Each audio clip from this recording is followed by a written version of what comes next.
Before I officially started up my business, I used to work as like a general handyman, and on a very casual basis too. I was fresh out of the county and determined to turn myself around, but I barely had 2 cents to my name, so I just started hustling with whatever I could get my hands on. And about 6 months after, I had my own van, my own tools, and I had everything except a contractor's license. But that sure as hell didn't stop me from building my business and growing my revenue. And about a year later, I was basically working on retainer for a landlord who operated multiple different properties across the city. Some were in nice areas, some were in not so nice areas, and I wasn't actually on retainer. We just joked that he gave me so much work that I might as well have been. Anyway, one day he asked me if I could fit some veneers on some old cabinets, so I tell him sure. Get the address of the place that he wants me to visit, then headed over the very next morning to get it done. The tenant of the apartment I was working on had been asked to vacate while the work was going on, so I was free to do my thing, which for the most part consisted of applying a super strong adhesive to the cabinets before carefully fitting the veneers. I was about halfway through the job when I heard the key turning in the lock of the apartment's door. I waited until the tenant was within earshot, then called out an apology for the smell of the glue, which by that stage was still real strong and thick in the air. A second or so later, a woman of maybe 35 to 40 appeared in the doorway, and she looked at me with these big, wild eyes before asking me, "Where is it?" I was still halfway up a ladder at the time, so I'm halfway turned around on it when I ask her back, "Where's what?" Instead of answering me, she got really angry all of a sudden, stomped her way to the center of the room and told me word for word, "Tell me, or I'll kick you off that effing ladder." I start feeling incredibly vulnerable after that, so I start climbing down real fast in the hopes that she was only bluffing, or if she does kick the ladder, then I'll have less of a fall and less chance to really hurt myself. I expected some kind of confrontation when I got to the ground, so I can feel my adrenaline start kicking in as I stepped off that bottom rung and turned to face her.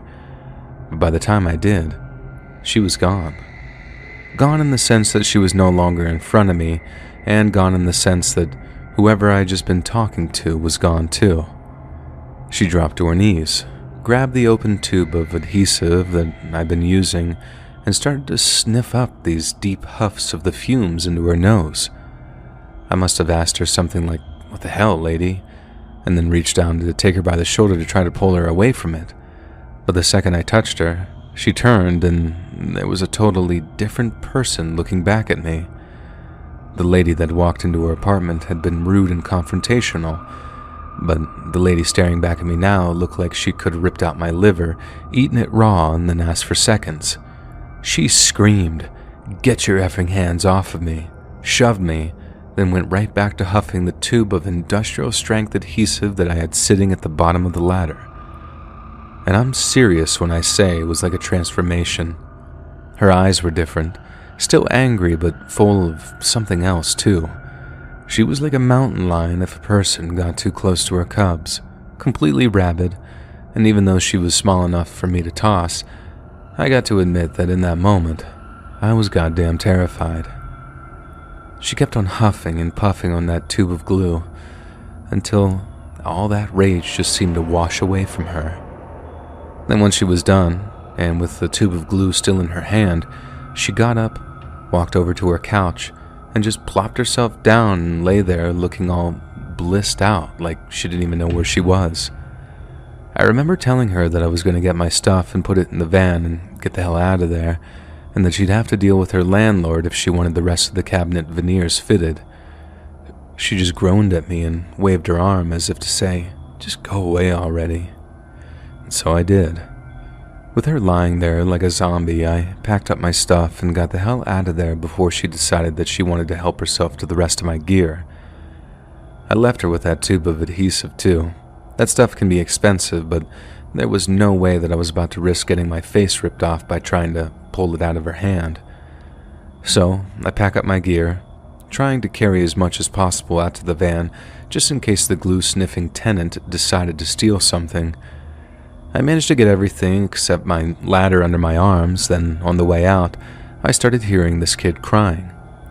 There's no telling how long they'd been wailing, but I guess I just filtered it out into background noise while I was trying to keep from getting shredded by that crazy glue sniffer lady. But then when I step outside, I see where the crying was coming from. There was a car right there on the curb with both the driver's side and rear passenger door open. In the back, there was a kid still strapped into the car seat, and it was screaming out, "Mommy, Mommy," over and over again. There were grocery bags sat in the pathway to the apartment too, like the woman had gotten home, saw the van and rushed inside after abandoning both her grocery bags and her kid. Maybe she just forgot that I was stopping by that day and rushed inside to check it out before bringing her kid and groceries inside. I'm not sure. But either way, she walked in, the smell of the adhesives hit her, and then that's all that she had in her mind. And that was the scariest thing of all. Way scarier than the prospect of getting my face chewed off by this crazy lady. This woman was such a degenerate drug addict that one little whiff of industrial strength adhesive and she was gone. Hell, she might have been Mother of the Year before she walked into that room, and then just boom, she was just right back to the bottom of the barrel, getting high all over again. I don't honestly know what her situation was, and I shouldn't speculate. I just hope her kid ended up okay, because with a mother like that, life sure is gonna be an uphill struggle.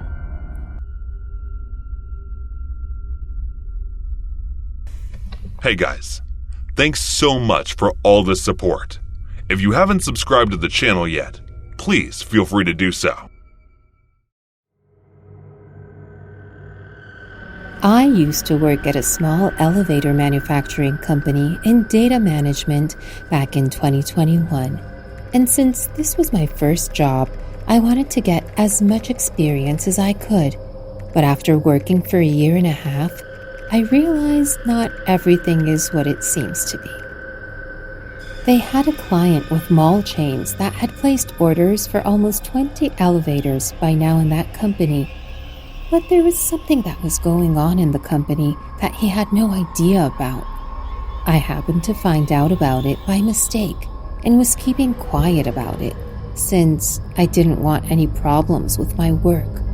That day, I got to the office a bit early and decided to take a walk around the building when I overheard the manager, who was in charge of that client's order, talking to an inspector and offering him some bribe to lie to the client about the authenticity of the materials installed in the elevators. I couldn't believe what I just heard. This meant he was messing with the company's fund right under the CEO's nose. It's been almost 2 months since I found out, and since I knew he had enough authority to fire me before he could get fired himself, I tried to stay ignorant of what I heard that day, hoping for his lies to get exposed by some other means. And luckily, the client gave the annual maintenance contract for one of the lifts to a different company, which shed light on the usage of counterfeits. And it was not just only small parts, but the drive and machine as well. Our company started to receive angry phone calls the moment he found out the truth, and judging by the horrid expression on the manager's face, he was screwed. I was low-key enjoying this turn of events, since I was not the only one who knew of this now. It was like my prayers were listened to, and his corruption was finally revealed to the others. Anyway, so after many threatening calls received by employees on the manager's behalf, a one-on-one meeting was scheduled between the client and him. It was finally the day of the client's visit, and I was looking forward to the kick in the teeth he was going to receive for his wrongdoings. And judging by the surrounding, I wasn't the only one who was secretly enjoying his affliction. It seemed like other employees were also looking forward to his fall. Well, looking back at his nasty personality, and the insults he had thrown at others, it was only right to do so. But there must be others who were involved in his scheme as well, since such a large-scale fraud right under everyone's nose was not something he could do alone.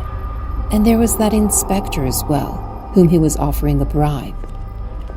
We all saw the tall man with amber eyes getting escorted in by security, along with what looked like 3 bodyguards of his own. Well, it was something to be expected from someone who owned malls, so none of us were surprised by that. But since only he was permitted to enter the meeting room, the men he brought stood outside the room. The sweat drops on the manager's forehead were visible even from a distance as I saw him entering to meet the client. But he was trying his best to act nonchalantly. We wanted to hear what they were going to talk, so we moved a bit closer to the meeting room, and figuring from what broken words we were able to hear, the man was angrily demanding he inspects each elevator our company had installed and replace the knockoffs to the branded ones as per agreement he signed with the company. For those of you who don't know, the company that installs the elevator holds the key until the official handover, and there were only 2 or 3 elevators that had been completely handed over to this client. And I was sure about the first 2 elevators that were installed mustn't have been tampered with, since a different manager was in charge of them. After the client was pleased with the smooth performance of those elevators, he signed a contract for the rest of his malls. The project was given to this greedy hyena of a manager who decided to embezzle with the company's funds to fill his pocket, thinking no one would ever find out since customers have less to no knowledge of the materials used inside the elevator. So, the manager continued to deny doing what the man was claiming, while saying that there was nothing wrong with those elevators, that the agreed materials were used in the installation. But when the man continued insisting on the inspection, he tried to change strategy by saying he would send an inspector through the company. Judging by the voice of the client that was slowly getting louder, he was losing his patience when he said he would bring his inspector, and all he needed were the keys to his elevator. We didn't need to stay close to the meeting room to hear what was going on, since it seemed like the conversation had turned into a heated argument where the manager was desperately denying to give the keys and continued saying that only the company's inspector was allowed to check on the lifts. He finally lost it, and now we were listening to the sound of punches being thrown. Since no one dared to step in, and there was no one in a higher position than the manager present at the moment, we let the fight continue. After about another 15 minutes or so, the man exited the room, looking like an angry Hulk. There was blood on his knuckles, and he strode off to the exit while his bodyguards followed him. We immediately rushed into the meeting room to see the condition of the manager, and he seemed pretty beat up as his face looked unrecognizable and was unconscious. Not only that, but he was bleeding through his head. It looked as if he was a victim of an assault. Well, judging by the vast difference between the two's height and build, it was predictable that he would get smashed by the other party. Anyway, he was immediately taken to the hospital, and this issue had already reached the CEO's ears, who was in a completely different state for a meeting with a possible investor. We were informed that he would be coming back the very next day to resolve this issue by himself, while, on the other hand, the corrupt manager had gone into a vegetative state due to the seriousness of his head injury. Not that I cared, but the doctors couldn't tell when he would wake, and if he did, there was a huge chance he would have an issue in speaking. Another meeting was held between the client and the CEO, and this one was rather calm than the previous fiasco. The CEO agreed to the inspection as per the man's condition, while apologizing and saying he had no idea that an employee was playing with the company's trust and offered to replace the part with the one that was mentioned in the contract. The manager's company was sent a letter of his release from duty, along with the warning that the company was not pressing any charges for the fund embezzlement due to his condition, and they can think of the money he stole as compensation. Every single employee was investigated after that, and it turned out there were more people involved than I thought in this, and every single one of them was fired and sued for stealing from the company. I worked for another 6 months before moving to a better opportunity the moment I got it, and I hope I don't get entangled in something like that ever again. But as I am moving forward in life, I'm getting to know there are all kinds of selfish people in this world, and you gotta watch out for them.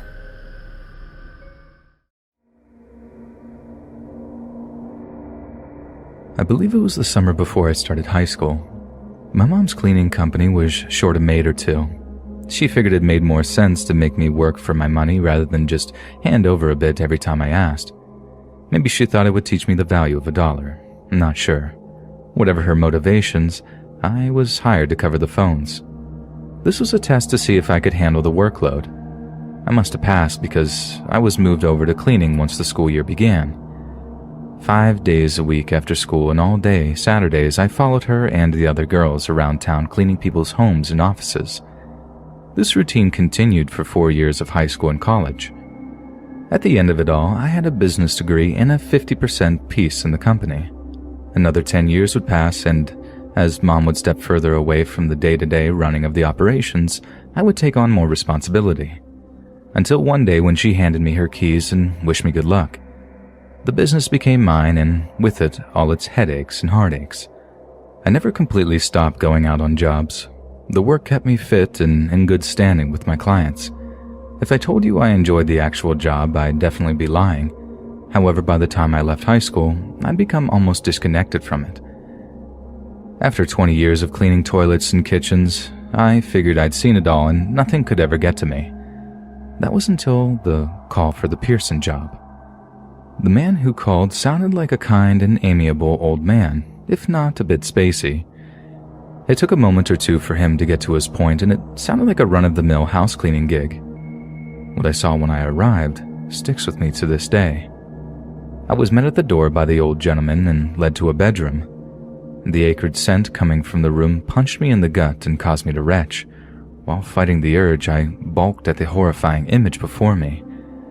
It appeared as if a tub full of blood had been splattered all about the room. The bed was by far the worst, soaked in an almost purple-tinted goo. One wall appeared to have a vast spray of blood and gray matter coating it. The horror of it overtook me, and I ran across the hall into a bathroom and barfed up my lunch. It took a few minutes to compose myself. I stormed from the bathroom and confronted the man about what I had just seen. He hung his head for a moment, at first mumbling an apology, then looking up toward me, quietly allowing a tear to fall from the corner of his eye. "I'm sorry, young lady. I know it's an awful sight. I should have warned you, but I was afraid you'd turn around and leave. My grandson..." He took a long, ragged breath and began again. "My grandson took his life this morning. He did it in that room. I can't even bear to go in there. I know it must be shocking, a shocking sight to see, but I didn't know who else to call. My insurance won't pay for it, and the other company I called, the one the police gave me the card for, they wanted far more than I could afford. I knew my wife had used your company many years ago, and I liked it. I guess I hoped you could help me." I wasn't sure what to say. I felt horrible for this poor man, but this type of work was way beyond my ability, not to mention my comfort level. Crime scene cleanup companies made more because they had to deal with bloodborne diseases and pathogens and had the proper chemicals to dispose of bodily fluids properly. We continued to stare at one another, unsure of what to say. His eyes were now filled with tears. It was obvious what I had to do. I asked the gentleman for the cleaner's card. I spoke to them a moment and hung up. Before I could get the words out, I began to get choked up myself. I cleared my throat and began once more. It's all taken care of, sir. Your family's been a good client in the past, and it's the least I could do.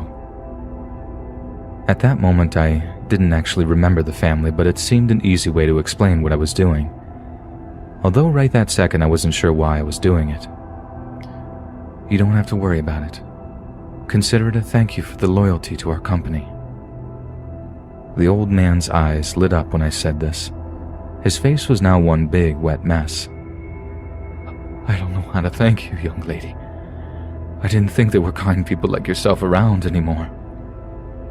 He lunged upon me and wrapped me in massive arms. I did the same, and we stood there for the next minute, locked in our mournful embrace. In an instant, we released one another, and I bid him goodbye.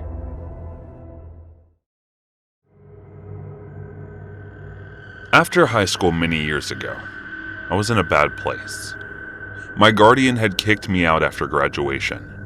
She didn't help me find a place to stay, so I lived in my car for a couple of months. I met some heavy metal dudes at work one day. I'd seen them around town, and all my other friends knew who they were. Everyone loved them. We became friends over a couple months, and they offered for me to move in with him. I agreed. Looking back now, I wish I had just stayed in my car. My two main roommates were brothers named Andrew and Seth. They were in a band. They also believed in the occult and anything of that sort. I never really believed in that stuff, but I'm not one to tell someone what they should believe. They had let me live with them rent-free for several months, so who was I to complain? Being the only female in a house full of young men, I was always looking over my shoulder. You never know who you can trust, and turns out, I was right to worry. Over time, their friends started to stay with us for longer periods of time, sometimes weeks. Their friends were another group of brothers that they had gone to school with. There were 5 brothers in total, but only 2 stayed with us consistently.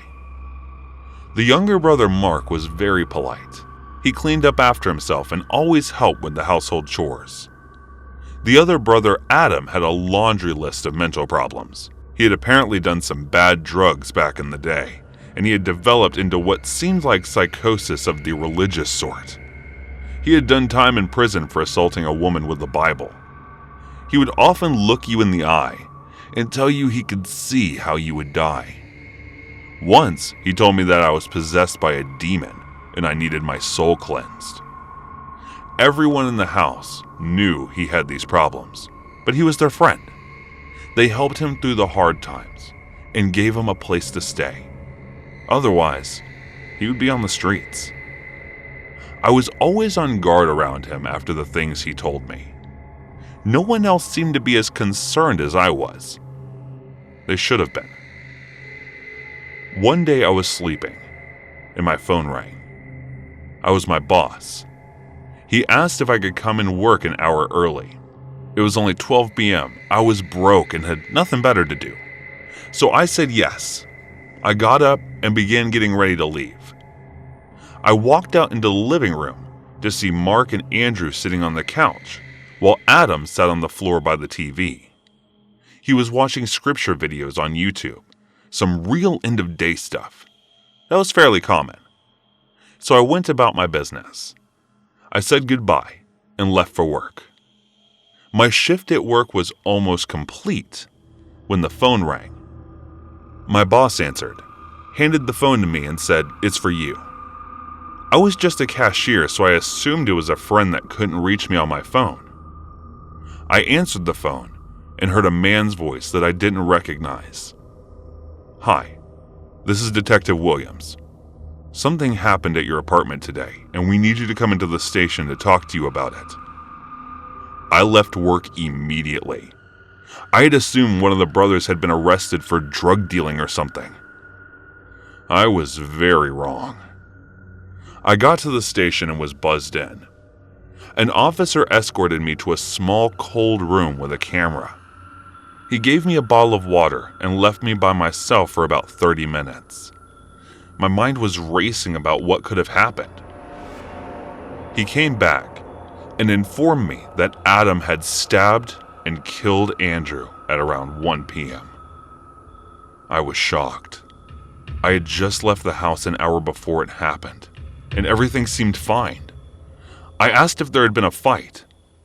The detective informed me that there hadn't been a fight, and it seemed to have happened out of nowhere.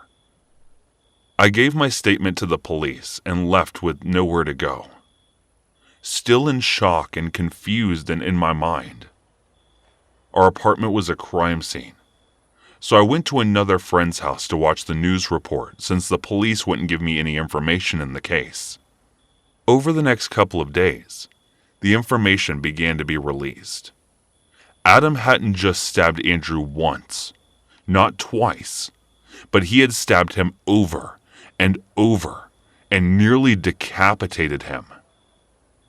After the murder, he ran down the road, still holding the murder weapon.